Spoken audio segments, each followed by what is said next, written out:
안녕하십니까? 하나원 문학관 TV를 진행하는 손흥섭 시인입니다. 시청자와 문인 여러분, 오늘도 함께해 주셔서 감사합니다. 여러분, 제가 제공하는 방송을 보시고 조금이라도 도움이 되셨으면 좋겠습니다.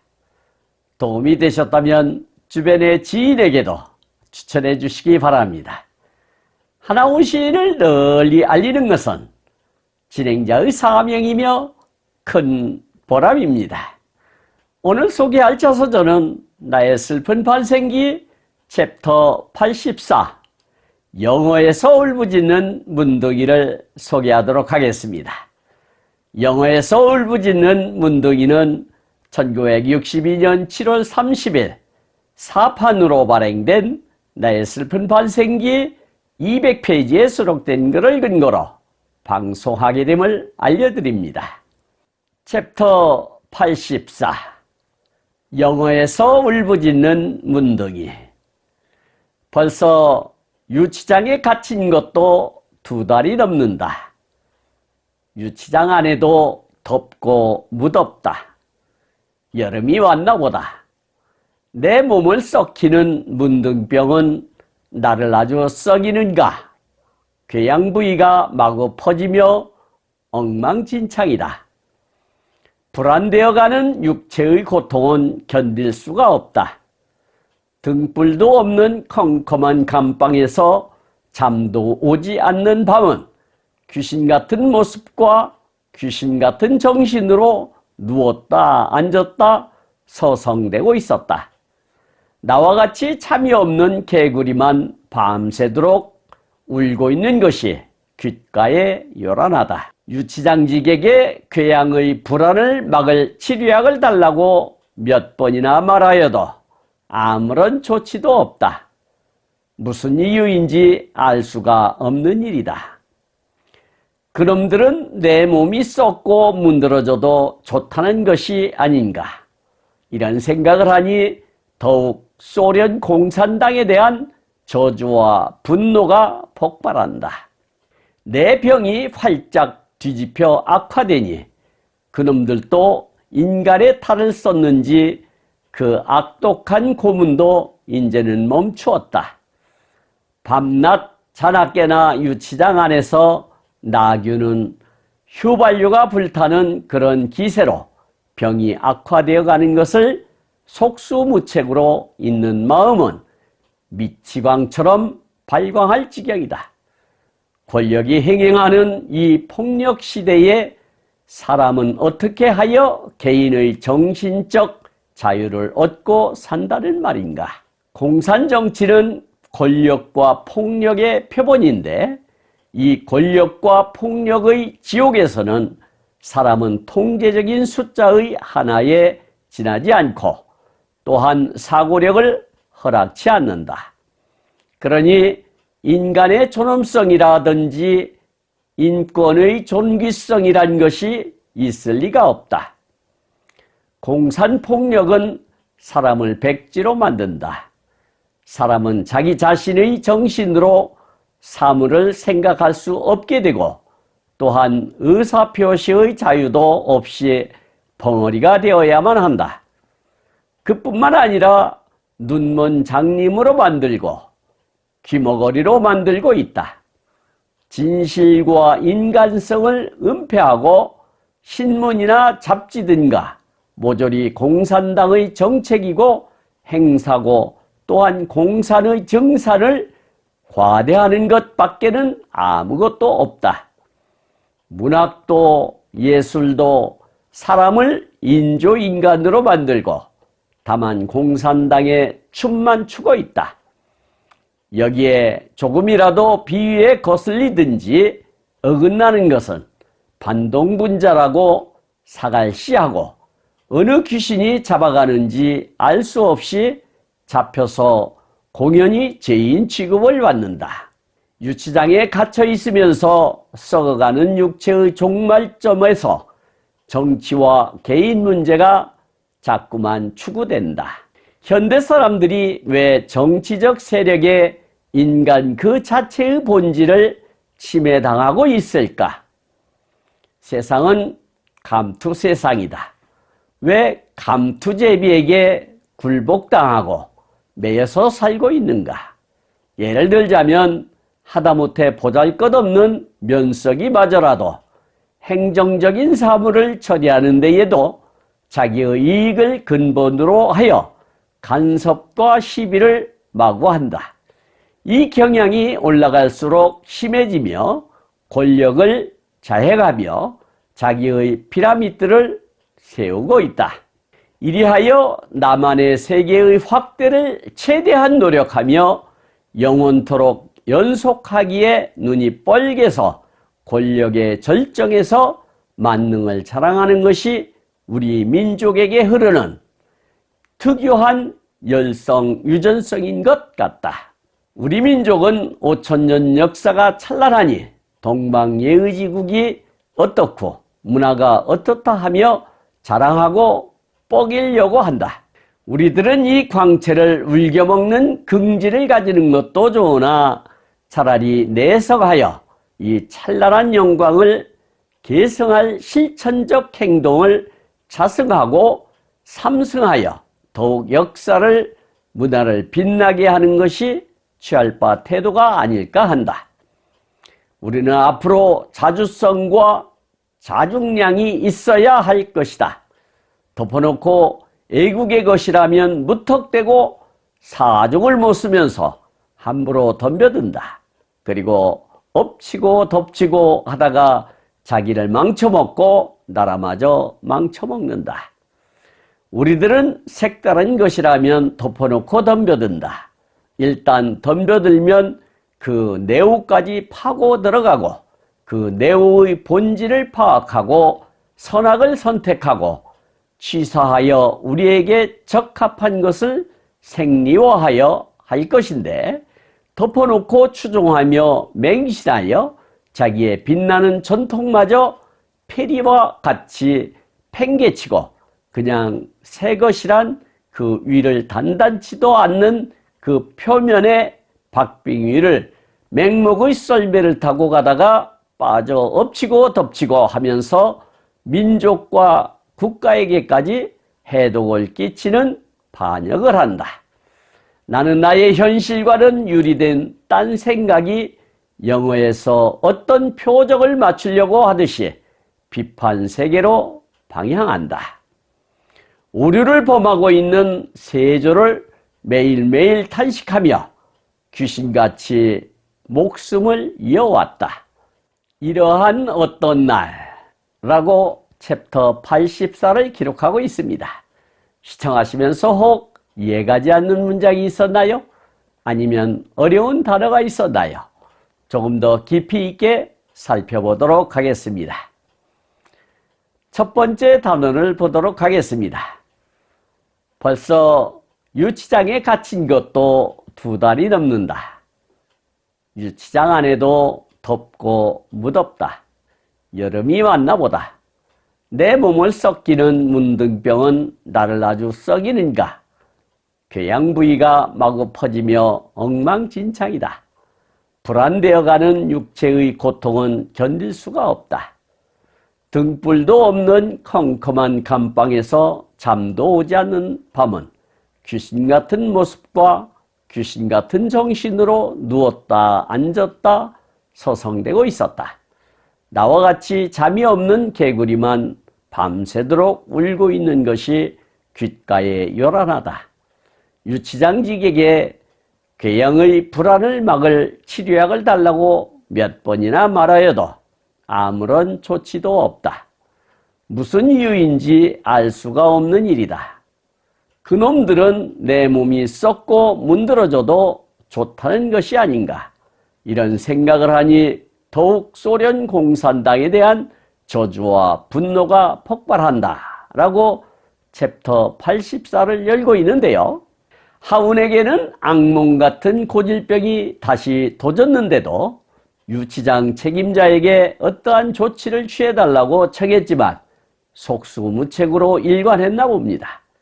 해방 이후 열악한 사회였으니 그럴 법도 하지만 비상상비약쯤은 구비되어 있지 않았을까 싶은데 어떠한 조치도 없으니 하운으로서는 미칠 지경이겠지요.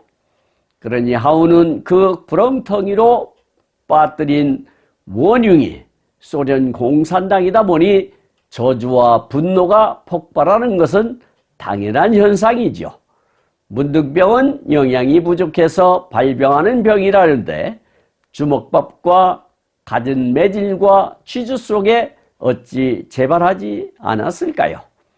여기서 엉망진창이라고 하는 것은 일이나 사물이 제멋대로 뒤엉켜 심하게 갈피를 잡을 수 없도록 되어버린 상태를 뜻한다 하겠습니다. 그리고 불안이라고 하는 것은 썩어 문드러짐을 뜻하는 말이 되겠고요. 저주라고 하는 것은 몹시 미워하는 상대에게 재앙이나 불행한 일이 일어나도록 빌며 바람을 뜻한다 하겠습니다. 분노라고 하는 것은 분개하여 크게 화를 내을 뜻하는 말이 되겠고요. 폭발이라고 하는 것은 불이나 강력한 바람 따위가 일어나며 갑작스럽게 터짐을 뜻한다 하겠습니다. 다음 단원을 보도록 하겠습니다.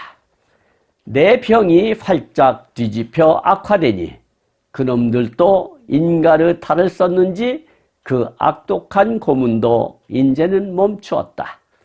밤낮 자나깨나 유치장 안에서 나귀는 휘발유가 불타는 그런 기세로 병이 악화되어 가는 것을 속수무책으로 있는 마음은 미치광처럼 발광할 지경이다.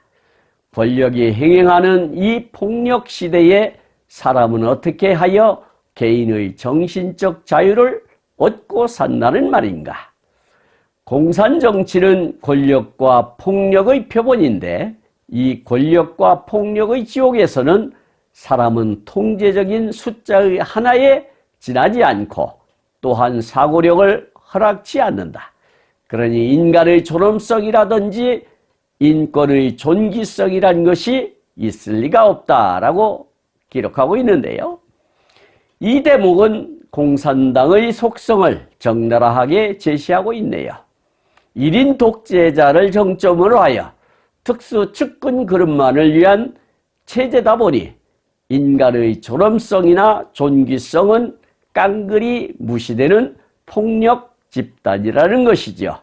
하운의 문둥병은 일체의 치료조차 못하다 보니 불시에 휘발유를 부은 듯 들불처럼 번졌나 봅니다. 그렇다 보니 그들도 생각을 가진 짐승인지라 더 이상 고문은 하지 않았던가 봅니다. 그러나 몸이 썩어가는 당사자는 얼마나 고통스러웠을까요? 여기서 뒤집혀라는 말은 병세가 악화되었다는 뜻으로 보시면 되겠습니다.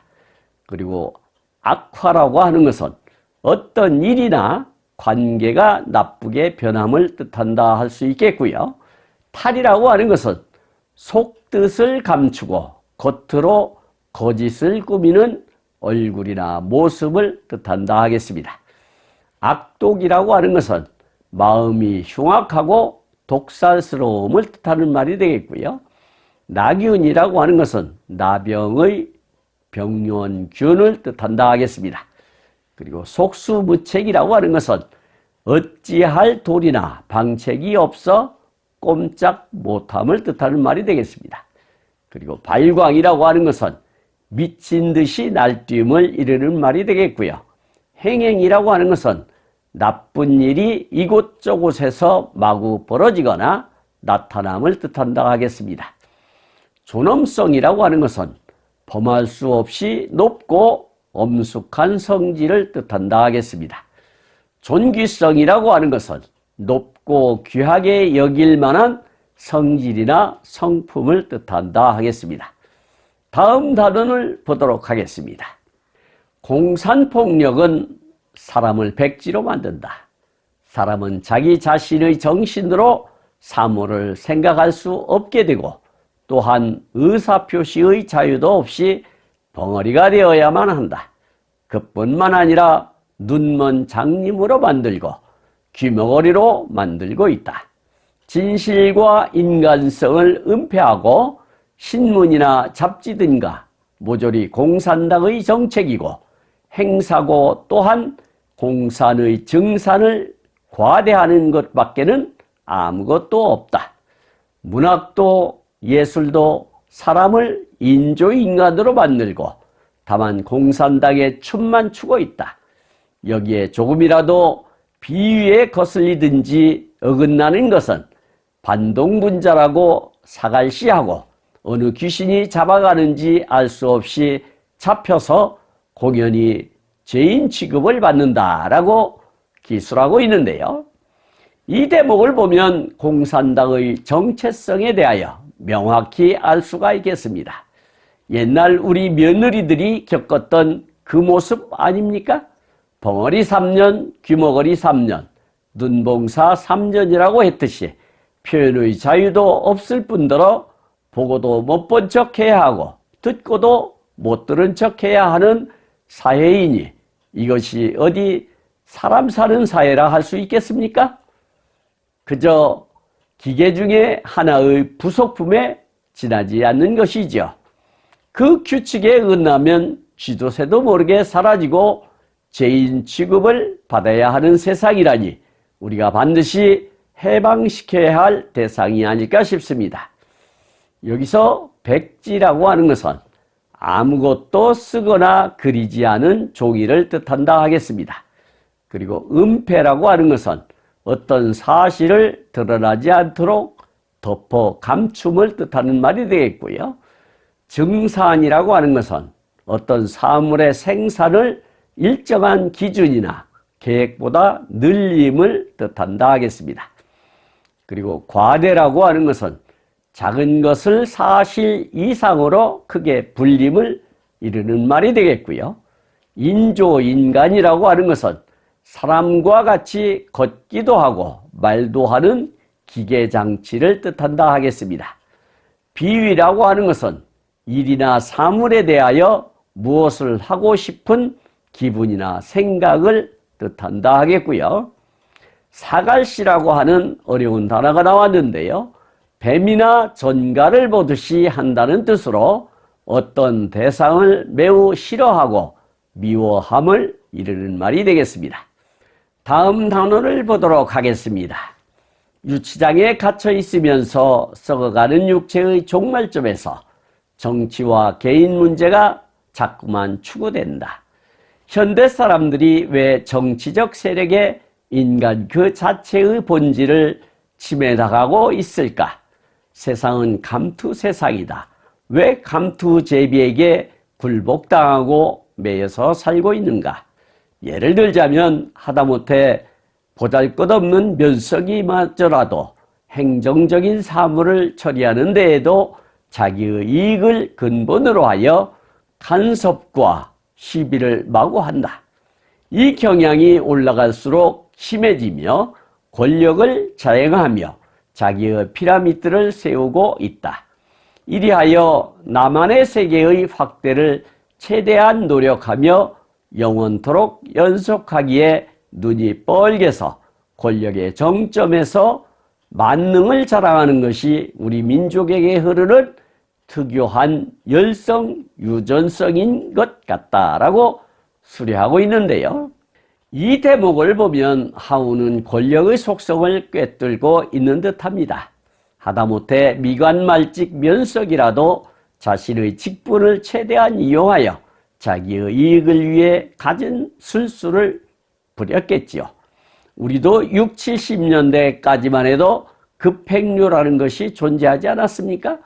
참 공무원 세계도 혼탁했던 시절이 있었지만 지금은 참 맑아지고 투명해진 것 같습니다.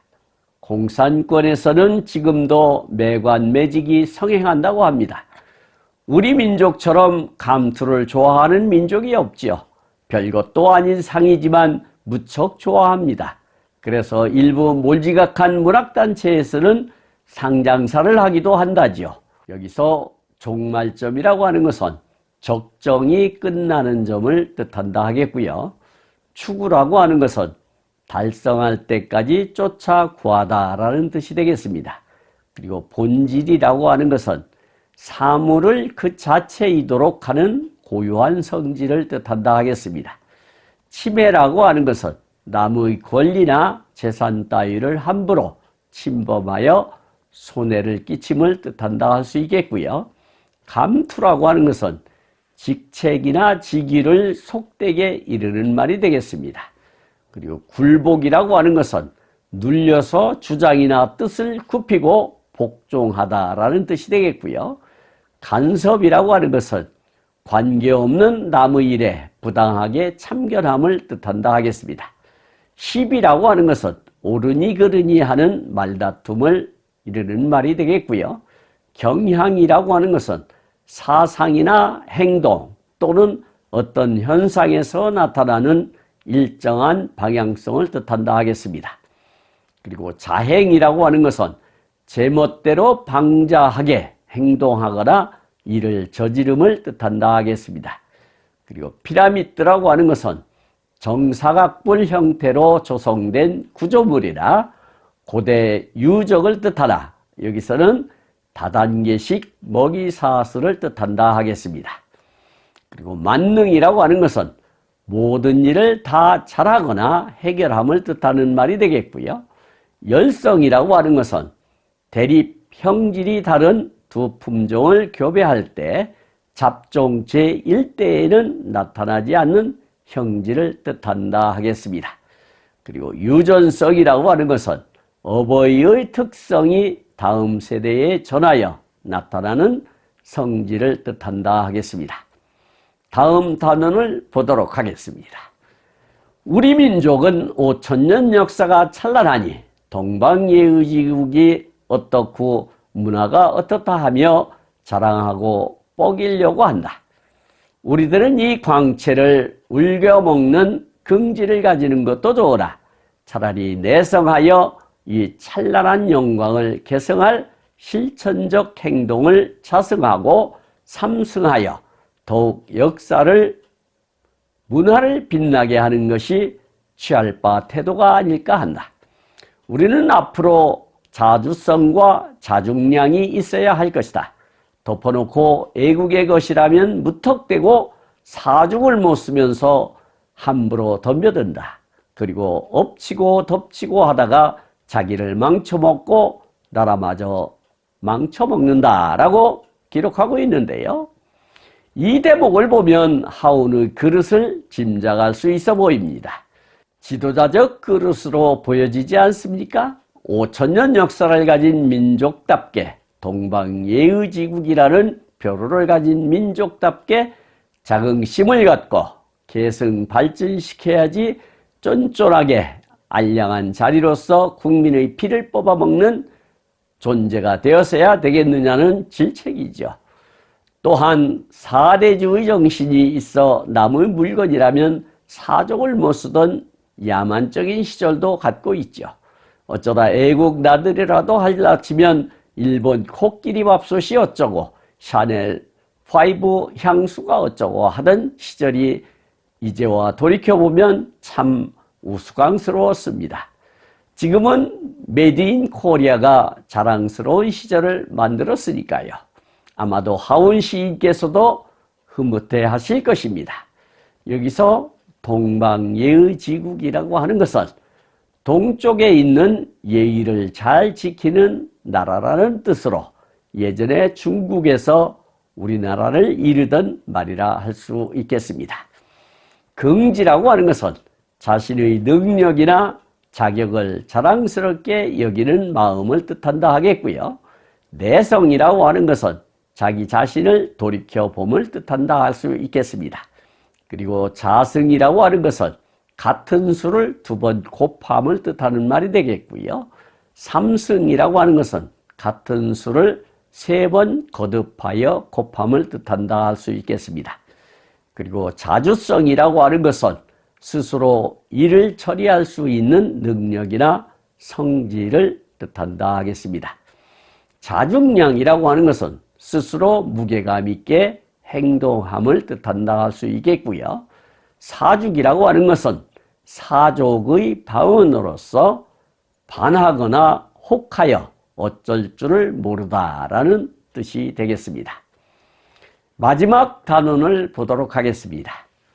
우리들은 색다른 것이라면 덮어놓고 덤벼든다. 일단 덤벼들면 그 내우까지 파고 들어가고 그 내우의 본질을 파악하고 선악을 선택하고 취사하여 우리에게 적합한 것을 생리화하여 할 것인데, 덮어놓고 추종하며 맹신하여 자기의 빛나는 전통마저 폐리와 같이 팽개치고 그냥 새 것이란 그 위를 단단치도 않는 그 표면의 박빙위를 맹목의 썰매를 타고 가다가 빠져 엎치고 덮치고 하면서 민족과 국가에게까지 해독을 끼치는 반역을 한다. 나는 나의 현실과는 유리된 딴 생각이 영어에서 어떤 표적을 맞추려고 하듯이 비판 세계로 방황한다. 오류를 범하고 있는 세조를 매일매일 탄식하며 귀신같이 목숨을 이어왔다. 이러한 어떤 날라고 챕터 84를 마감 짓고 있습니다. 하운의 세심함을 엿볼 수 있는 대목이래요. 새로운 것이 있으면 세심하게 파고들어 어떠한 해악이 도살해 있는지 따져보지도 않고, 새 것이라면 무조건 관심을 갖고 선점하려는 못된 습성을 지적하고 있는 것이지요. 지금도 그렇지 않습니까? 유명 제품을 한정 판매한다면 전날부터 진을 치고 있다가 매장이 열리기 무섭게 오픈런을 이따금 보는 것을 꼬집고 있는 것이죠. 그러한 행동들이 나와 나라에 어떠한 해악을 끼치는지는 알고 언행을 해야 한다고 지적하고 있습니다. 하울의 정신세계를 들여다볼 수 있는 대목인 것 같습니다. 여기서 네오라고 하는 것은 깊숙이 내밀한 곳을 뜻한다 할 수 있겠고요. 취사라고 하는 것은 쓸 것은 쓰고 버릴 것은 버림을 뜻한다 하겠습니다. 그리고 추종이라고 하는 것은 뒤를 따라서 쫓음을 뜻하는 말이 되겠고요. 맹신이라고 하는 것은 옳고 그름을 분별하지 않고 무작정 믿음을 뜻한다 하겠습니다. 그리고 폐리라고 하는 것은 일본식 단어로서 헌신짝을 뜻한다 하겠습니다. 박빙이라고 하는 것은 거의 차이가 나지 않음을 비유적으로 이르는 말이 되겠습니다. 맹목이라고 하는 것은 앞뒤를 가리거나 사리를 판단할 능력이 없는 상태를 이르는 말이 되겠습니다. 썰매라고 하는 것은 아이들이 눈 위나 얼음밭 위에서 미끄럼을 타고 노는 기구를 뜻하나 맹목적으로 따라한다는 뜻을 내포하고 있다 하겠습니다. 해독이라고 하는 것은 어떤 일을 망치거나 파괴하여 해를 끼치고 나쁜 작용을 함을 뜻한다 하겠습니다. 반역이라고 하는 것은 새로운 것을 취하려고 기존의 것을 거스름을 뜻한다 하겠습니다. 그리고 영어라고 하는 것은 죄를 저지른 사람을 가두어 두는 곳을 뜻한다 하겠습니다. 그리고 세조라고 하는 것은 세상의 풍조를 이르는 말이 되겠고요. 탄식이라고 하는 것은 근심이나 원망 따위로 한탄하여 숨을 내쉬음을 뜻한다 하겠습니다. 지금까지 함께 하신 시청자와 문인 여러분 감사합니다. 제가 하나온 문학관 TV를 방송하는 이유는 고난과 역경을 딛고 문학의 꽃을 피우신 하나온 시인을 널리 알리기 위해서입니다. 여러분의 주변이나 하나온 시인에 관심 있으신 분께서는 인터넷 포털 다음의 카페에서 하나온 문학관을 검색하여 가입하시면 고 하나온 시인에 대한 다양한 자료를 접할 수 있으며 많은 시인과 문학 활동을 함께 할 수 있습니다. 그리고 유튜브에서 하나온 문학관 TV를 검색하시면 하나온 시인의 진면목을 발견하실 수 있습니다. 다음 제277화는 하나온 시인의 자서전 나의 슬픈 반생기 챕터 85 붉은 벽돌집을 등지고 태양 앞에 섰으나를 소개하도록 하겠습니다. 그리고 광고 말씀 드리겠습니다. 하나원 문학관에서는 화면의 사진과 같이 문인의 등용문인 프랑세라는 문학지를 발간하고 있습니다. 화면의 안내와 같이 금년 12월 20일 출간 예정인 프랑세 제10집에도 적극적인 참여 부탁드립니다. 보다 더 알찬 내용으로 찾아뵙겠습니다. 감사합니다. 진행의 소름섭이었습니다.